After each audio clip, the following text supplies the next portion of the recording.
Hello bachcho, let's read this question.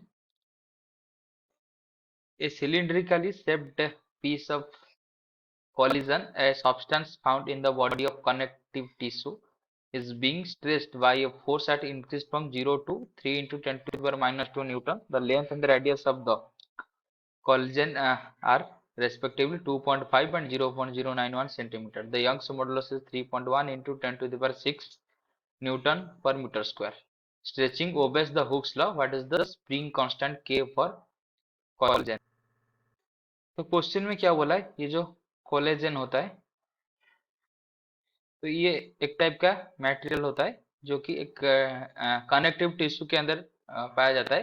तो ये क्या बोलता है, इसको ये हुक्स लॉ से उसको स्ट्रेच करा गया और जो स्ट्रेच करा गया उसकी फोर्स की रेंज दिया हुआ है कि फोर्स की रेंज कितना है, 0 से लेकर 3 into 10 to the power minus 2 newton तक।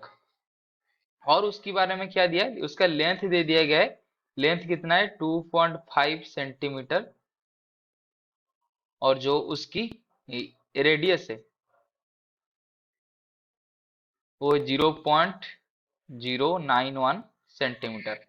और इसका यंग्स मॉडुलस भी मटेरियल का दे दिया गया है कि यह है 3.1 into 10 to the power 6 newton पर मीटर स्क्वायर।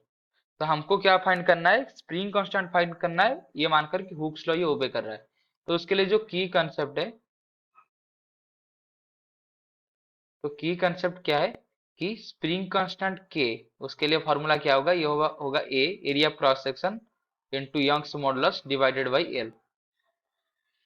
अगर कोई सब्सटेंस हुक्स लॉ ओबे कर रहा है तो उसका स्प्रिंग कांस्टेंट का फॉर्मूला ये होगा। तो ये कहां से आया, ये हमको पता है कि स्प्रिंग कांस्टेंट क्या होता है, एफ इक्वल टू के एक्स।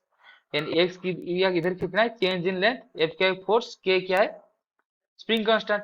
तो हुक्स लॉ से हमको ये पता है कि जो फोर्स अपन एरिया होता है ये होता है Young's modulus into del l, change in length divided by r length. तो इसको अगर अरेंज कर देंगे तो यह आ जाएगा f a y l into del L.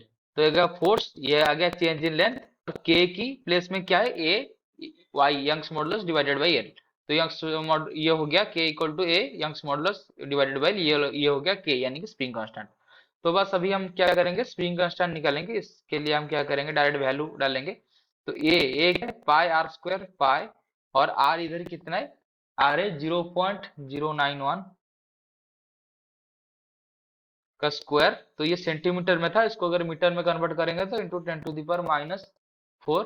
Young's modulus कितना है, 3.1 into 10 to the power 6 divided by l. इसका लेंथ कितना है, ये है 2 सेंटीमीटर, यानी कि 2.5 into 10 to the power minus 2। तो 10 to the power minus 2, 10 to the power minus 4, ये कैंसिल होकर हो जाएगा 10 टू द पावर माइनस 2।